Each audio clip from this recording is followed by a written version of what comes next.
Gorsia education YouTube channel पर सभी का हार्दिक स्वागत। प्यारे मित्रों, विद्यार्थियों, आज अपन अध्ययन करेंगे कक्षा 12 की हिंदी साहित्य की मंदाकिनी पुस्तक का पाठ है। भारत के महान वैज्ञानिक सर जगदीश चंद्र बोस की जीवनी है और इस जीवनी के लेखक हैं परमहंस योगानंद।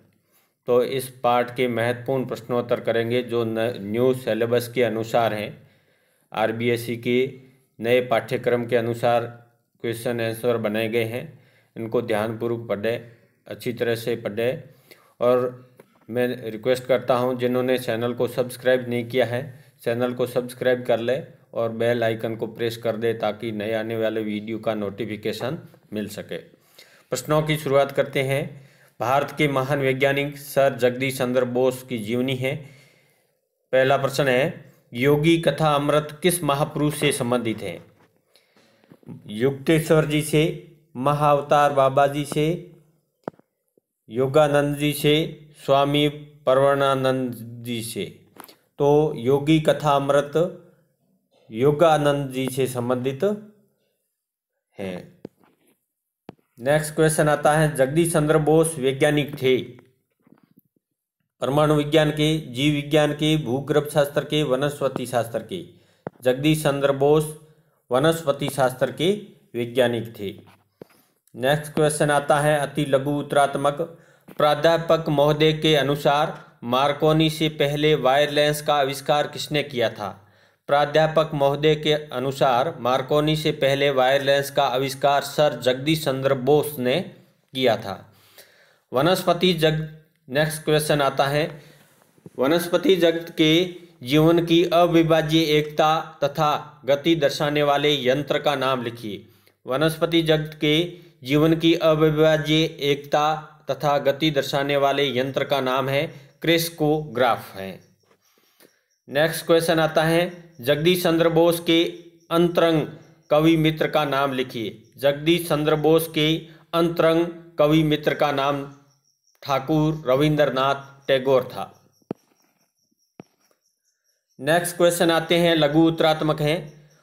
जगदीश चंद्र बोस के क्रेस्कोग्राफ की क्या विशेषताएं हैं, लिखिए। सर बोस द्वारा आविष्कृत क्रेस्कोग्राफ पौधों में होने वाले सूक्ष्म से सूक्ष्म जैव क्रियाएं स्पष्ट दिखाई देती हैं। इसकी परिवर्धन शक्ति 1 करोड़ गुना है। इसके आविष्कार के माध्यम से बड़े पेड़ को आसानी से स्थानांतरित किया जा सकता है। इसी के माध्यम से यह सिद्ध हुआ है कि पौधों में भी संवेदनशील स्नायु तंत्र होता है। नेक्स्ट क्वेश्चन आता है, पौधों से फूल तोड़ने पर संत की क्या प्रतिक्रिया रही, जिसे योगानंद जी ने जगदीश चंद्र बोस के सामने व्यक्त किया? संत की भावना थी कि पौधे से फूल तोड़ने पर फूल व पौधे दोनों में आत्म सम्मान को ठेस पहुंचती है। वह कहते थे कि गुलाब के पौधे से मैं उनका सौंदर्याभिमान कैसे छीन ले, अपनी उद्दंडता से उसे विवस्त्र करके उसके आत्म सम्मान को धक्का कैसे पहुंचाऊं। उनके इस सहानुभूति शब्दों को आपके आविष्कारों ने अक्षरशः यथार्थ सिद्ध कर दिया। नेक्स्ट क्वेश्चन आता है, ऋषि तुल्य वैज्ञानिक बोस के व्यक्तित्व का वर्णन कीजिए। सर बोस एक गंभीर, समुद्र के समान शांत और एकांत प्रेमी व्यक्ति थे। उनकी आयु 50 से 60 वर्ष के बीच थी। उनके बाल घने थे, माथा चौड़ा था और उनकी आंखें सपनों से भरी हुई थी। उनका शरीर सुगठित था। उनकी विशुद्ध भाषा उनके वैज्ञानिक स्वभाव को प्रकट करती थी। वह एक संघर्षशील और कर्मठ वैज्ञानिक थे। रॉयल सोसाइटी द्वारा जैव विज्ञान के क्षेत्र में आविष्कार करने से रोके जाने पर भी वह इस क्षेत्र में कार्यरत रहे और अनेक आविष्कार किए। वह दृढ़ व्यक्तित्व वाले ऋषि तुल्य वैज्ञानिक थे। नेक्स्ट क्वेश्चन आता है, बोस इंस्टीट्यूट की कलात्मकता तथा आध्यात्मिकता को अपने शब्दों में लिखिए। जगदीश चंद्र बोस इंस्टीट्यूट कला का बेजोड़ नमूना है, जिसे देखकर कोई भी व्यक्ति इसे विज्ञान संस्था के स्थान पर एक मंदिर ही बताएगा। इस संस्था का प्रवेश द्वार दूर स्थित किसी मंदिर का अवशेष है। इसमें कमलों से परिपूर्ण तालाब है जिसके पीछे मशाल लिए खड़ी स्त्री की मूर्ति महिलाओं को इस क्षेत्र में आगे आने और भारत के गौरव को बढ़ाने के लिए प्रेरित कर रही है। संस्था के बगीचे में मूर्ति रहित एक मंदिर है जो सर्वव्याप्त अगोचर ब्रह्म को समर्पित है। यह स्थान ईश्वर की निराकारता का प्रतीक है। नेक्स्ट क्वेश्चन आते हैं, लघु उत्तरात्मक है।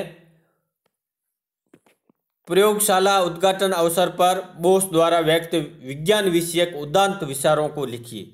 प्रयोगशाला के उद्घाटन के अवसर पर सर जगदीश चंद्र बोस ने कहा, विज्ञान किसी एक देश की धरोहर नहीं अपितु समस्त संसार का है। इसका कार्य और अनुसंधान क्षेत्र बहुत विस्तृत है। वह स्वयं भी कब इसके भौतिक क्षेत्र से निकलकर जैव क्षेत्र में पहुंच गए उन्हें पता भी नहीं चला। उन्होंने इससे जुड़े अनेक आविष्कार किए और उनसे प्राप्त परिणामों को रॉयल्टी सोसाइटी के समक्ष रखा। उन्होंने बोस को अपने विषय की सीमा क्षेत्र में रहते हुए आविष्कार करने की सलाह दी। इस प्रकार अनेक गलतफहमियों का शिकार होने के बाद उनकी समझ में आया कि ये वैज्ञानिक का जीवन भी अनंत संघर्षों से भरा हुआ है। कुछ समय बाद उनके आविष्कार और विज्ञान के इस क्षेत्र में भारत के योगदान को मान्यता प्राप्त हुई।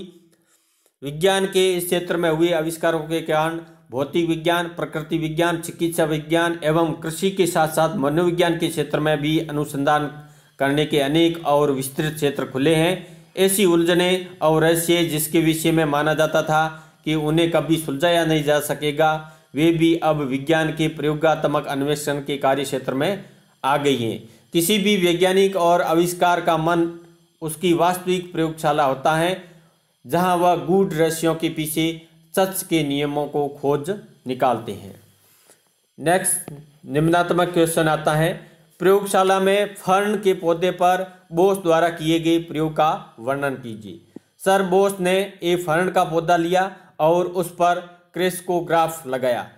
क्रेस्कोग्राफ लगाने पर फर्न के पौधे की बढ़ती हुई छाया वहां लगे पर्दे पर स्पष्ट दिखाई देने लगी। इस यंत्र के माध्यम से पौधे में होने वाली वृद्धि स्पष्ट पता चल रही थी। तभी बोस ने उस फर्न के पौधे को एक नुकीली छड़ से छुआ।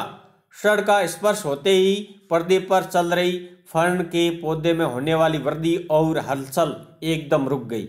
उन्होंने जैसे ही वह छड़ वापस हटाई वैसे ही उसमें वही लयबंद थिरकन अर्थात गति पुनः होने लगी, जिससे स्पष्ट हुआ कि जरा सी भी बाधा होने पर पौधों में विकास रुक जाता है। पौधे पर क्लोरोफॉर्म डाली जिसके प्रभाव से उसके विकास को पूरी तरह से रोक दिया, किंतु जैसे ही बोस ने उस पर क्लोरोफॉर्म का प्रभाव नष्ट करने वाली औषधि डाली, विकास की प्रक्रिया पुनः आरंभ हो गई। अंत में उन्होंने उस फर्न के पौधे को जड़ से एक ब्लेड की सहायता से काट दिया।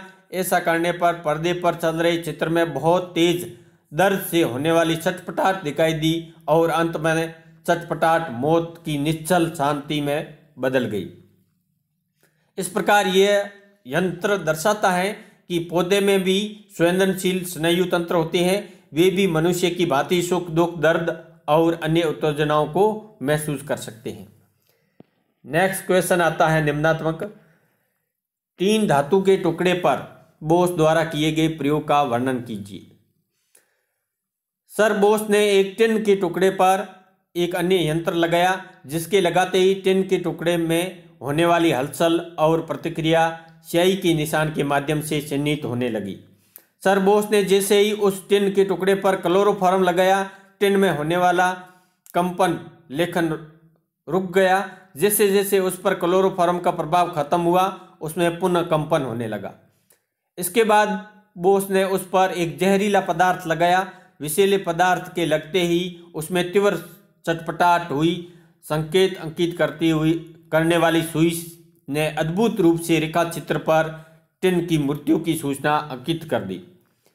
सर बोस ने स्पष्ट कर दिया कि सभी मशीनें निरंतर कार्यरत होने पर थकान अनुभव करती हैं, किंतु विश्राम मिलने के बाद उसमें पुनः कार्य शक्ति वापस आ जाती है। साथ ही विद्युत का प्रवाह अथवा गति भारी दबाव धातुओं पर विपरीत प्रभाव डालते हैं, जिसके परिणाम स्वरूप उनकी धड़कन सदैव के लिए ही रुक जाती है।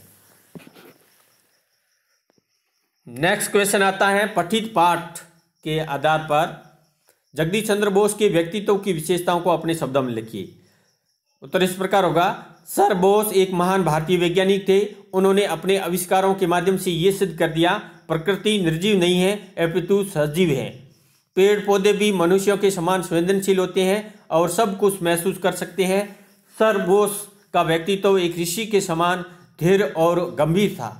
उनमें अपार धीरज और स्वदेश के प्रति अत्यंत प्रेम था। सर बोस ने अपना कार्य क्षेत्र भौतिक विज्ञान से आरंभ किया, किंतु वे प्रकृति विज्ञान की ओर मुड़ गए। प्रकृति ने उन्हें अपनी ओर आकर्षित किया, जिसके परिणाम स्वरूप उन्होंने अनेक ऐसे आविष्कार किए जिन्होंने न केवल पेड़ पौधों अपितु धातुओं को भी जीवन को प्रमाणित किया। आरंभ में अनेक बाधाओं का सामना करना पड़ा, किंतु इस महान वैज्ञानिक ने उन सभी बाधाओं से हार नहीं मानी। वह धीरज के साथ निरंतर संघर्ष करते रहे और अंततः उनके आविष्कारों को मान्यता प्राप्त हुई। यह मान्यता केवल उनके आविष्कारों को ही नहीं अपितु विज्ञान के क्षेत्र में भारत के योगदान को भी मिली। सर बोस 50-60 वर्ष के एक सुगठित शरीर वाले व्यक्ति थे। उनका व्यक्तित्व प्रभावशाली था। उनका माथा चौड़ा, बाल लंबे, सपनों से भरी आंखें थी। उनका स्पष्ट और शुद्ध उच्चारण उनके वैज्ञानिक स्वभाव का परिचायक था। अब आते हैं नेक्स्ट अन्य लघु उत्तरात्मक प्रश्न, जो परीक्षा की दृष्टि से महत्वपूर्ण है। एक बार फिर रिक्वेस्ट करता हूं, जिन्होंने चैनल को सब्सक्राइब नहीं किया है सब्सक्राइब कर ले और बेल आइकन को प्रेस कर दे, ताकि नए आने वाले वीडियो का नोटिफिकेशन आपको शीघ्र ही मिल सके। क्वेश्चन आता है लघु उत्तरात्मक, हिमालय की सुंदरता और महानता का वर्णन कीजिए। हिमालय को देवताओं की आत्मा की संज्ञा दी गई है। इसे देवात्मा, गिरिराज, पर्वतराज आदि नामों से पुकारा जाता है। यह प्राकृतिक सुषमा और वैभव से परिपूर्ण है, जो देवताओं के मन को भी लुभा लेता है। अंततः इसकी सुंदरता से प्रभावित होकर देवता भी इसकी वादियों में घूमते हैं। यह ऋषि मुनि, तपस्वी, सामान्य जन, यहाँ तक कि चक्रवर्ती सम्राट भी मोक्ष की कामना से अपना सब कुछ त्याग कर इतना महान और भव्य है यह हिमालय। सर बोस से संबंधित टिप्पणी को सुनकर लेखक की क्या प्रतिक्रिया हुई? लेखक ने जैसे ही रास्ते में खड़े होकर बात करते प्राध्यापकों के दल यह टिप्पणी किए जाने पर कि जगदीश चंद्र बोस ने वायर लेंस का आविष्कार मार्कोनी से पहले ही कर लिया था, वह स्वयं को रोक नहीं पाया। जगदीश चंद्र बोस के विषय में और अधिक ज्ञान प्राप्त करने की जिज्ञासावश वह उस दल के साथ पहुंच गया और प्राध्यापक महोदय से इस विषय से विस्तार से बताने की प्रार्थना की। नेक्स्ट क्वेश्चन आता है, प्राध्यापक महोदय ने लेखक की जिज्ञासा को किस प्रकार शांत किया?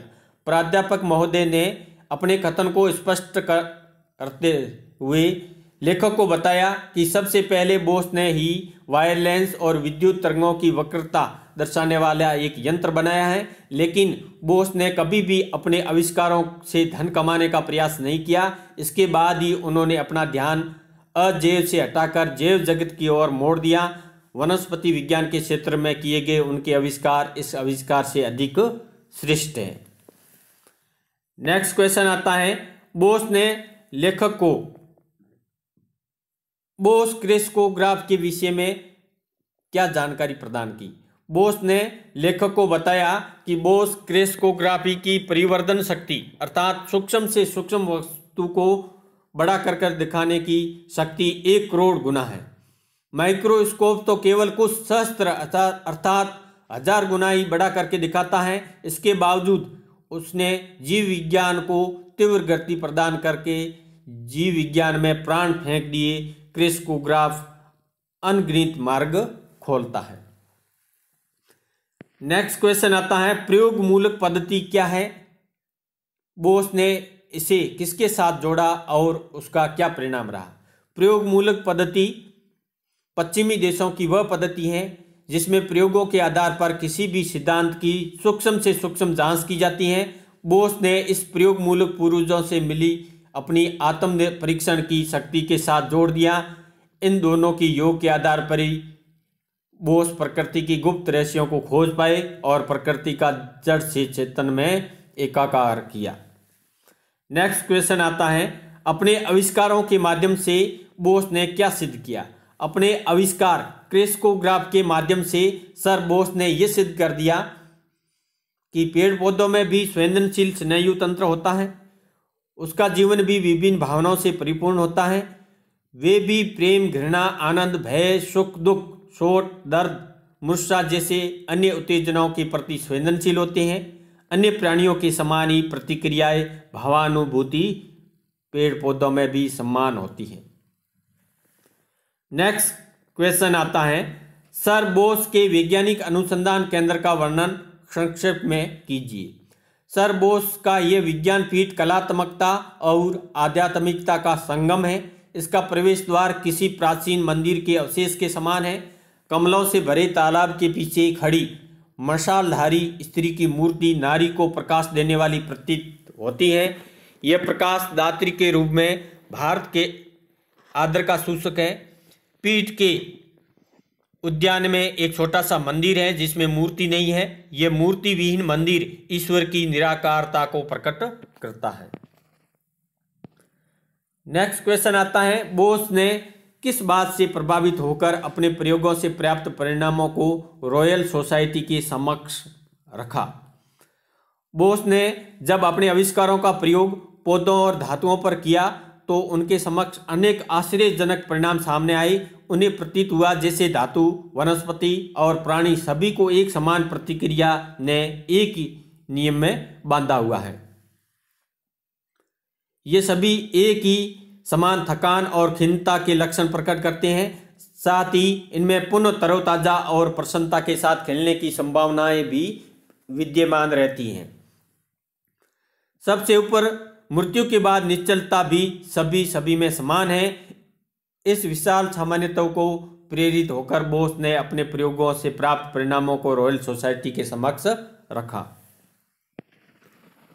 नेक्स्ट क्वेश्चन आता है, बोस के इस प्रकार अपने प्रयोगों से प्राप्त परिणामों को रॉयल सोसाइटी के समक्ष रखने पर उसके सदस्यों की क्या प्रतिक्रिया रही? इससे बोस को क्या आभास हुआ?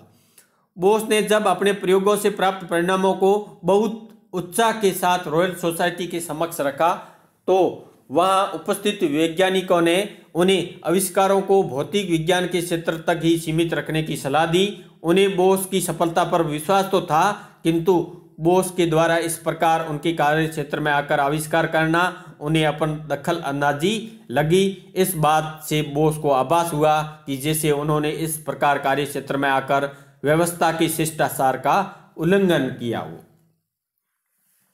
नेक्स्ट क्वेश्चन आता है, उन विज्ञानियों ने के ऐसे व्यवहार व उनकी गलतफहमियों के कारण बोस को क्या बात समझ में आ गई?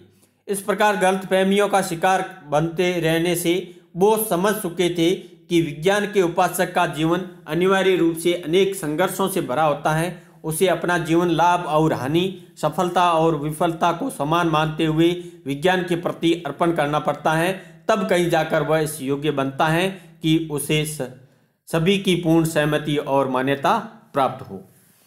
नेक्स्ट क्वेश्चन आता है, बोस के अनुसार कैसा व्यक्ति त्याग नहीं कर सकता है और त्याग करने में कौन समर्थ है? बोस के अनुसार संघर्ष को स्वीकार करने वाला व्यक्ति दुर्बल होते हैं। वह कभी भी कुछ प्राप्त नहीं कर पाते हैं। यही कारण है कि कुछ भी प्राप्त न कर पाने के कारण उसे उनके पास त्याग करने के लिए कुछ भी नहीं होता है। इसके विपरीत जो संघर्षों का सामना करता है, धीरज के साथ संघर्षों पर विजय प्राप्त करता है, केवल वही संसार में त्याग करने योग्य और संसार को अपनी विजय के अनुभवों को बांटने योग्य होता है। नेक्स्ट क्वेश्चन आता है, बोस के आविष्कारों एवं प्रयोगों का क्या परिणाम हुआ? बोस के आविष्कारों एवं प्रयोगों के परिणाम स्वरूप वनस्पति जीवन के अनसुलझे रहस्यों के भेद खुल जाने से अनेक अप्रत्याशित तथ्य सामने आए।